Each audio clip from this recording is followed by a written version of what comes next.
a few people have asked me to start making how-to videos. My first one's going to be about education and chronic illness.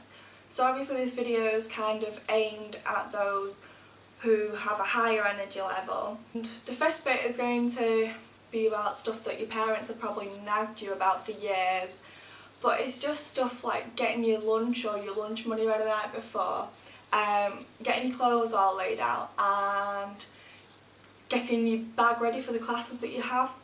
And that just means that you can get up as late as possible and all you have to do is eat breakfast, brush your teeth, get dressed and go to school because you're ready.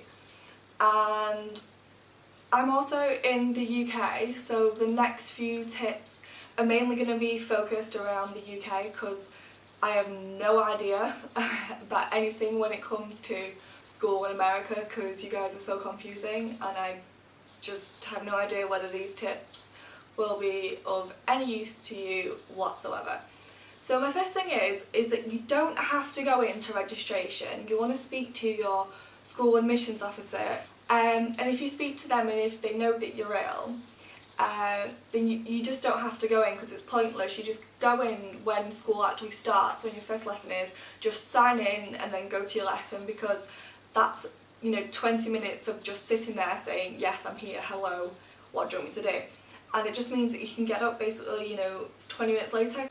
The second one is it's not the end of the world if you're not doing 10, 11 GCSEs. You don't want to keep going doing a full timetable and then just completely wiping out and not being able to do anything at all. This time round I've just done my GCSEs for the second time. I was only doing 5 different subjects, so I was on a half timetable, and you can arrange that with your head of year, and you might be able to do more, you might be able to do less, you might only be doing 1 subject, but you still get the sense of feeling that you're doing something. So that means you've got a lot of free periods. Now depending on how close you are to your school, it means you can just go home, sign out for those periods and just go home. Obviously that depends how old you are, because I know in my school if you're year 10 or less, so that's if you're under 14 or 15 years old, they won't let you go home without an adult. So obviously it depends whether your parents will be working, whether they can get you to school, how far away you live. So obviously if you're getting a bus to school, there's no point going home because by the time you get on the bus you have to get on the bus to go back to school. So if you speak to your head of year or any of your teachers that have their own office, there's usually like those blue chairs, you have 2 or 3, so you can just ask them for your free periods if you can just go lie on there, have a nap, recharge hopefully, and then go to your next lesson. You want to make sure that all your teachers know that you're sick, and you want to have ways of contacting your teachers so you can get any work that you've missed. You want to make sure that you have someone who has a great immune system and is never ill, never goes to the doctors, never goes to the dentist, doesn't go on holiday during term time, so you can get notes that you've missed from them, because obviously the teacher won't have notes, they'll just have like the worksheets. So you want to have someone in each class that you can get the information from.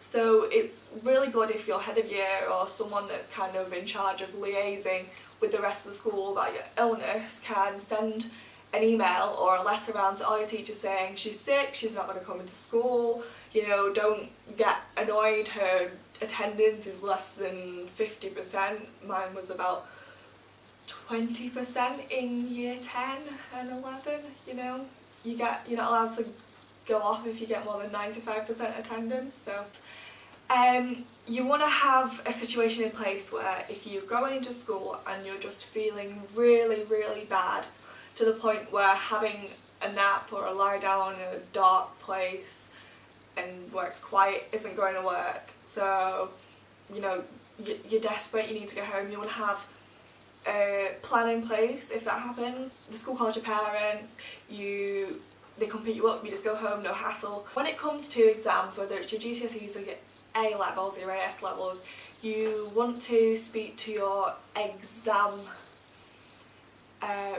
person. I have no idea what they're called, there's one in every school.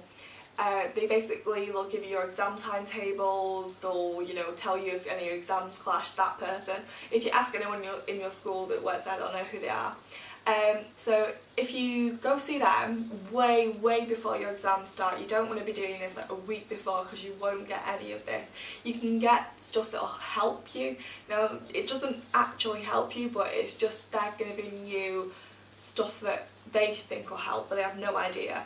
If you speak to them, they will put in place through the exam boards. You get 25% extra time on all your exams. Now, you don't have to use it, it's just there. Say you finish at the same time as everyone else, you just go, you don't have to wait until your 25% extra time is up. You can have as many rest breaks as you like, just, you know, they'll take your paper off you, you'll just put your head on the desk, have a little nap during the exam, you'll get your exam back, and that won't come out of your time. You get the same amount of time, but just as many rest breaks as you want.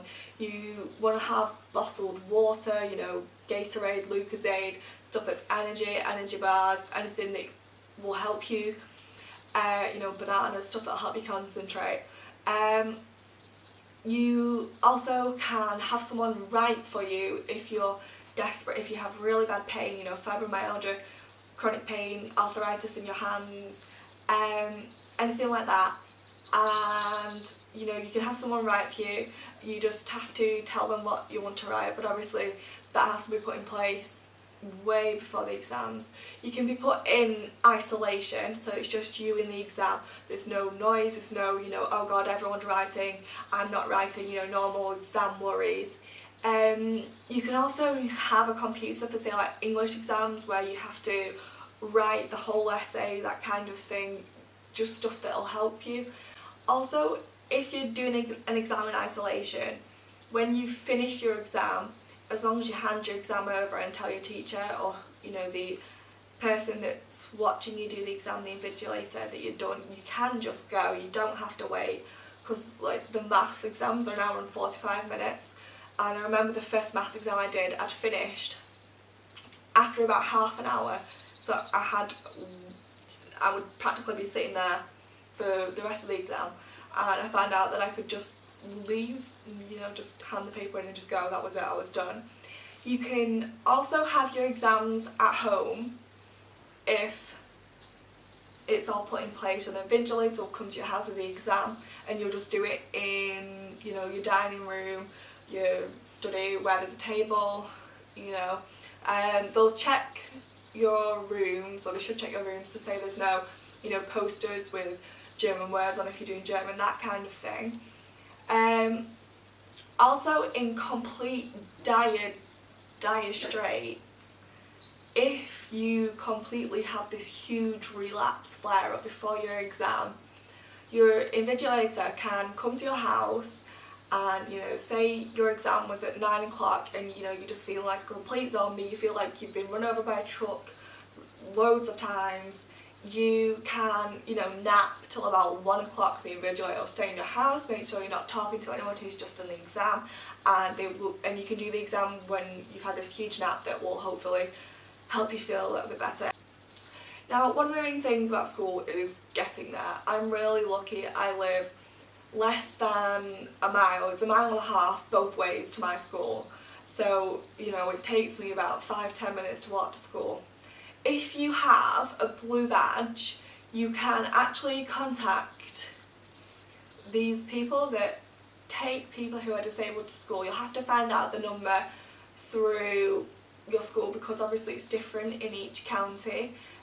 And if you live within a certain distance and you have a blue badge, or if you can prove that you're disabled, your blue badge just hasn't come in, or you can't walk more than 100 metres. That's how I got my blue badge. I had a letter from my doctor saying I can't walk very far, and they put why. If you give that to them, they should come and pick you up and take you to school.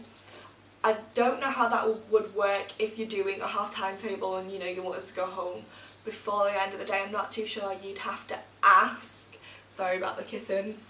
But because I lived less than, it's about 0.7 of a mile to my school, so obviously, you know, they was like, no, I'm not coming picking you up. They told me to get a bus to school, So about halfway to my school is the bus stop, and then it's about 0.1 of a mile from the bus stop to the next bus stop, and then I have to walk to school. So that was completely pointless, there was no point. And what my school did is, because they've known about my illness from the beginning, they came to my house at 5 to 9 or whatever time my day started if I was on the half timetable, and they came and picked me up from home and they took me to school, and then they take me home from school, and then when I started feeling a little bit better they still picked me up and took me to school and I walked home. You also want to have one person to go through at your school, whether you're in school or whether you're home tuition, something like that. Someone that preferably doesn't teach, so someone that's ahead of year but doesn't have classes, so they'll be kind of in their office most of the day, and they will liaise with everyone else around school. And it's really good to have the one person, because they'll know about your health, they'll know about, you know, they'll seen you when you're just like a zombie, and they'll seen you when, you know, you're happy and smiling, and they know that your health fluctuates and they can tell other teachers. And it's really good to just have communication with that one person, especially if they're really easy to get a hold of.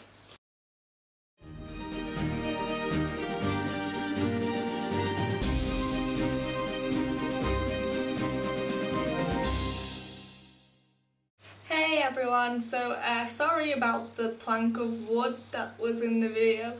I had no idea it was in the shop till I'd finished filming a 20-minute video, so you know, sorry about that. So I made 3 different videos. If you want to look about general school, just click here. If you want to know about home tuition and hospital school, just click here.